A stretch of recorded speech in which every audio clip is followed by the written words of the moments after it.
రోమాపత్రిక 13వ అధ్యాయం 7వ వచనంతో ఈరోజు పాఠానికి మిమ్మలను ఆహ్వానిస్తున్నాము. ఎవనికి పన్నో వానికి పన్ను, ఎవనికి సుంకమో వానికి సుంకము చెల్లించండి. ఎవని ఎడల భయముండాలో వాని ఎడల భయము, ఎవని ఎడల సన్మానముండాలో వాని ఎడల సన్మానమును కలిగి ఉండండి. అందరికీ వారి వారి రుణాలు తీర్చండి. సరే, రేడియోకు దగ్గరగా వచ్చి కూర్చోండి, ప్రార్థన చేసుకుందాము. పరలోక దేవా, మహాపరిశుద్ధుడా, సైతానీయమైన దుష్టక్రియలను లయపరచడానికి నీవు వచ్చావు. నీ నామమున ఇత్తడి తలుపులు విరుగుతాయి, ఇనుప సంకెళ్ళు తెగిపడిపోతాయి. నీ కృపా మహదైశ్వర్యంలో దరిద్రులు మహాసంపన్నులవుతున్నారు. శాంతి సమాధానాధిపతి, నీకు హోసన్న, నీకు స్వాగతం. పరలోక నిత్య నివాసములు నీ పరిశుద్ధ నామ నినాదాలతో మారుమోగుతున్నాయి. గొప్పదేవా, నీకే స్తుతి. ఈ రోజున మా శ్రోతలందరినీ నీ కృపాసనము వద్దకు తెస్తున్నాము రాజా.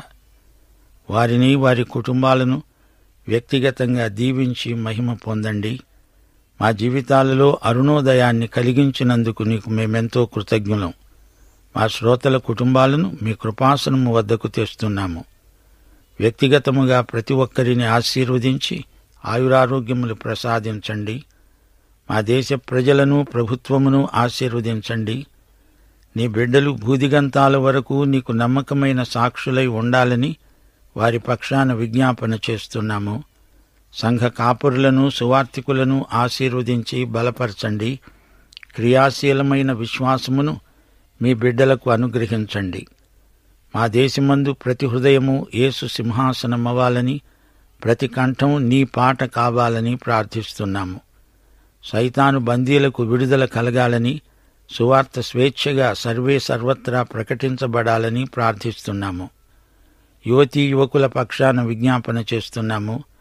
దేశమందు శాంతి భద్రతల కొరకై ప్రార్థిస్తున్నాము. క్రైస్తవ సహోదరత్వమందు ప్రేమ ఉజ్జీవము కలుగచేయమని ప్రార్థిస్తున్నాము.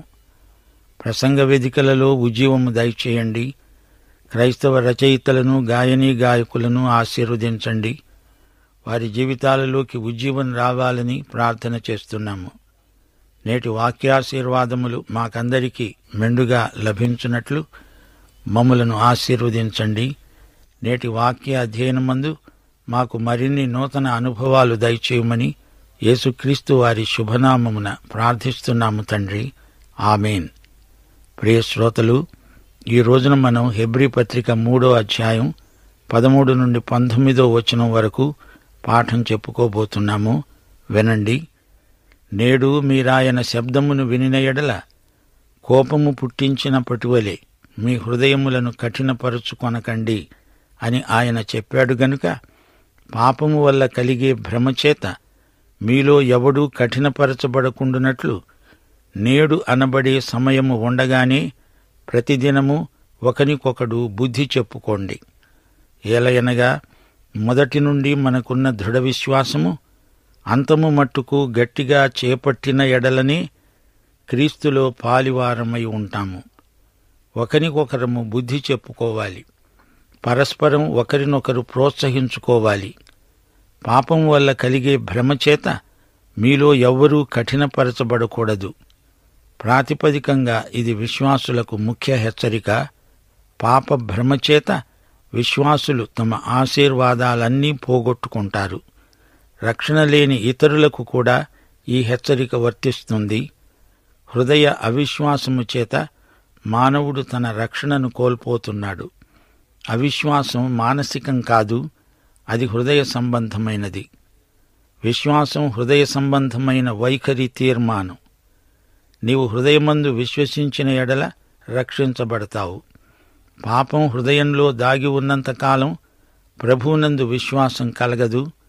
మానసిక వైజ్ఞానిక సమస్యలు విశ్వాసానికి అడ్డురావు. పాపమే విశ్వాసానికి ఆటంకం. పాప సమస్యే మనిషిని యేసుకు దూరం చేస్తుంది. 2 కొరింథీ 3వ అధ్యాయం 6వ వచనం, ఆయనే మమ్మును కొత్త నిబంధనకు అనగా అక్షరమునకు కాదు గాని ఆత్మకే పరిచారకులమవుటకు మాకు సామర్థ్యము కలిగించాడు. అక్షరము చంపుతుంది గాని ఆత్మ జీవింపచేస్తుంది. ఈ వచనం మోషేను గురించి పలకబడింది. ధర్మశాస్త్రం మనకు మరణశిక్షను విధిస్తుంది. అక్షరం చంపుతుంది గాని పరిశుద్ధాత్మ జీవమిచ్చే ఆత్మ. మరణకారణమైన పరిచర్య రాళ్లమీద చెక్కబడిన అక్షరములకు సంబంధించింది. అనగా ఇది దశాజ్ఞలను గురించిన మాట. ధర్మశాస్త్రానికి మహిమ ఉందా అంటే ఉంది. మోషే ముఖముపై ప్రకాశించిన ఆ మహిమ తగ్గిపోయేది అయినా ఇశ్రాయేలీయులు అతని ముఖాన్ని తేరి చూడలేకపోయారు. ఇట్లుండగా ఆత్మ సంబంధమైన పరిచర్య ఎంత మహిమగలది! ఇప్పుడు 11వ వచనం పరిశీలించండి. తగ్గిపోవునదే మహిమగలది అయి ఉండిన ఎడల నిలిచేది మరి ఎక్కువ మహిమగలదై ఉంటుంది గదా. ధర్మశాస్త్ర మహిమకు యేసుక్రీస్తు మహిమకు తారతమ్యాన్ని చూపెడుతున్నాడు రచయిత. ధర్మశాస్త్ర మహిమ మోషే ముఖముపై ప్రకాశించింది గాని యేసుక్రీస్తు మహిమ అంతకంటే ఎంతో గొప్పది. తగ్గిపోతున్న మహిమ యొక్క అంతమును ఇశ్రాయేలీయులు తేరి చూడకుండునట్లు మోషే తన ముఖము మీద ముసుగు వేసుకున్నాడు. మేము అలా చేయక ఇట్టి నిరీక్షణ గలవారమై బహుధైర్యముగా మాట్లాడుతున్నాము. మహిమ తగ్గిపోతోంది. ఈ సంగతి అందరికీ కనపడకుండా మోషే తన ముఖం మీద ముసుగు వేసుకున్నాడు. అయితే ఇప్పుడు మనకున్న మహిమ ఎలాంటిది? ఇది క్రీస్తునందలి మహిమ. వారి మనస్సులు కఠినములయ్యాయి గనుక నేటి వరకు పాత నిబంధన చదువబడుతున్నప్పుడు అది క్రీస్తునందు కొట్టివేయబడిందని వారికి తేటపరచబడక ఆ ముసుకే నిలిచి ఉన్నది. నేటి వరకు మోషే గ్రంథము వారు చదివినప్పుడెల్లా ముసుకు వారి హృదయముల మీద ఉన్నది. శ్రోతలు గ్రహించండి, అవిశ్వాసము మానసిక సమస్య కానే కాదు, అది హృదయ సమస్య. ఒకవేళ నీ జీవితంలో పాపముందేమో, అందుకే నీవు ఉన్న పాటున ప్రభువు వద్దకు రాలేకపోతున్నావు. నీ పాపాన్ని విడిచిపెట్టడానికి నీవెప్పుడు సిద్ధపడతావో అప్పుడే నీ మానసిక సమస్యలన్నీ ఒక్క త్రుటిలో తొలగిపోతాయి. నీ మనసు మీది ముసుకును ప్రభువే తొలగిస్తాడు. 2 కొరింథీ 3:16 వారి హృదయము ప్రభువు వైపునకు ఎప్పుడు తిరుగుతుందో అప్పుడే ముసుకు తీసివేయబడుతుంది. హృదయము ప్రభువు వైపునకు తిరిగిన మరుక్షణమే ఆ ముసుకు తొలగిపోతుంది. ప్రభువు యొక్క ఆత్మ ఎక్కడ ఉంటాడో అక్కడే స్వాతంత్ర్యము ఉంటుంది. పరిశుద్ధాత్మ నీ వ్యక్తిగత జీవితంలో ప్రవేశిస్తాడు. క్రీస్తును సజీవ వాస్తవ వ్యక్తిగా నీకు చూపెడతాడు. మనము ఆయన వద్దకు వచ్చినప్పటి నుండి మనమందరము ముసుకులేని ముఖముతో ప్రభువు యొక్క మహిమను అద్దము వలె ప్రతిఫలింపచేస్తూ మహిమ నుండి అధిక మహిమను పొందుతూ ప్రభువైన ఆత్మచేత ఆపోలికగానే మార్చబడుతున్నాము. ప్రియ శ్రోత, నీవు ప్రభువు వైపునకు మరలినప్పుడు నీకోసం మహోజ్వలమైన మహిమ భవిష్యత్తు కనిపెట్టుకుని ఉందని నమ్ము. ప్రభువు కృపయందు జ్ఞానమందు మీరు వర్ధిల్లుతారు. ఇప్పుడు హెబ్రీ పత్రిక 3:13 వినండి. పాపము వల్ల కలిగే భ్రమచేత మీలో ఎవ్వడూ కఠినపరచబడకూడదు. నేడు అనే దినము ఉండగానే ప్రతిదినము ఒకరికొకరు బుద్ధి చెప్పుకోండి. పాపమనేది భ్రమ. భ్రమ అంటే ఏమిటనుకున్నారు? నిజాయితీ తప్పిన వ్యక్తి అయినా నా మనస్సాక్షికి నేను బాగానే ఉన్నట్టు అనిపిస్తోంది అంటాడు. అప్పుడు ఆ విశ్వాసి నేరుగా తన మనస్సాక్షిని గద్దించాలి. ఎడతెగక పాపం చేస్తూ ఉండడం చేత మనస్సాక్షి మొద్దుబారిపోయింది. ఇలాంటి వారు కొందరు సేవలో కూడా ఉన్నారు. దగా చేస్తూ ఒక చెంప భక్తి మాటలను పలుకుతూ దీర్ఘ ప్రార్థనలు చేస్తారు. వారి మనస్సాక్షి మూగబోయింది. వారు తమ జీవితాలలో పాపానికి సెలవిచ్చారు గనుక మనస్సాక్షి మృతమైపోయింది. హెబ్రీ పత్రిక రచయిత ఈ సందర్భంలో ఇశ్రాయేలు చేసిన అరణ్య ప్రయాణాన్ని జ్ఞాపకం చేస్తున్నాడు. ఈ చరిత్ర పాఠాన్ని 1వ శతాబ్దంలోని హీబ్రూ క్రైస్తవులకు అన్వయిస్తున్నాడు. హెబ్రీ పత్రిక 3:14-15 మొదటి నుండి మనకున్న దృఢ విశ్వాసము అంతము మట్టుకు గట్టిగా చేపట్టిన ఎడలనే క్రీస్తులో పాలివారమై ఉంటాము. మనము క్రీస్తులో పాలివారము. మనము క్రీస్తునందున్నాము. క్రీస్తు మనకు చెంది ఉన్నాడు. మొదట ఉన్న దృఢ విశ్వాసము అంతము వరకు కొనసాగుతూ ఉండాలి. మనం క్రీస్తు గృహములో ఉన్నాము. మనము ఆయనకు చెంది ఉన్నాము. ధైర్యమును నిరీక్షణ వలని ఉత్సాహమును తుదమట్టుకు స్థిరముగా చేపట్టిన ఎడల మనమే ఆయన ఇల్లు. క్రీస్తునందు విశ్వసించిన వారు విశ్రాంతిలో ప్రవేశించిన వారవుతున్నారు. 1 సృష్టి విశ్రాంతి, 2 కనాను ప్రవేశ విశ్రాంతి, 3 రక్షణ విశ్రాంతి, 4 ప్రత్యేకించబడినందుకు విశ్రాంతి, 5 పరలోక విశ్రాంతి, దేవుణ్ణి పూర్తిగా నమ్మినందుచేత కలిగే విశ్రాంతి. ఈ 5 రకాల విశ్రాంతులు ఈ పత్రికలో ప్రస్తావించబడ్డాయి. రక్షణ విశ్రాంతే కాదు, ఇది సంరక్షణ విశ్రాంతి. నేడు మీరాయన శబ్దము వినిన ఎడల కోపము పుట్టించినప్పటి వలె మీ హృదయాలను కఠినపరచుకోవద్దు. 95 కీర్తనలో నుండి ఉదహరించబడిన వచనమిది. 95 కీర్తన 7-8 వచనాలు మనమింతకు ముందే చూచాము. పౌలు అదే సత్యాన్ని పునరుద్ఘాటిస్తున్నాడు. ఈ సత్యాలు కాలదోషం పట్టనివి, నిన్నటివి మాత్రమే కాదు, ఈ రోజువి కూడా. యేసు ప్రభు ఈ రోజున మనకు సమకాలీనుడు. పాపాలన్నిటిలోకి గొప్ప పాపం క్రీస్తు పట్ల అవిశ్వాసం. క్రీస్తునందు విశ్వాసముంచడం నీతి అయినప్పుడు అవిశ్వాసం పాపమవుతుంది. క్రీస్తును తిరస్కరించడం పాపం. పాపాలన్నిటిలోకి గొప్ప పాపం, ఘోర పాపం. దేవునికి స్తోత్రం. ప్రియశ్రోతలు, క్రీస్తునందు విశ్రాంతి మనకు అనుగ్రహించబడింది. వాగ్దత్త భూమిలో ప్రవేశించడానికి కావలసినంత విశ్వాసం వారికి లేదు. అందుకే వారు ద్రిమ్మరులై అరణ్యములో తిరిగారు. మా శ్రోతలు గుర్తించాలి, కానాను ప్రవేశమంటే పరలోక ప్రవేశం కాదు. కానాను ప్రవేశం విజయానికి, ఆత్మ సంబంధమైన ఆశీర్వాదాలకు సంకేతం. రోమాపత్రిక 7వ అధ్యాయం 24వ వచనంలోని ఆక్రందన, అయ్యో, మరణమునకు లోనైన ఈ శరీరము నుండి నన్నెవడు విడిపిస్తాడు?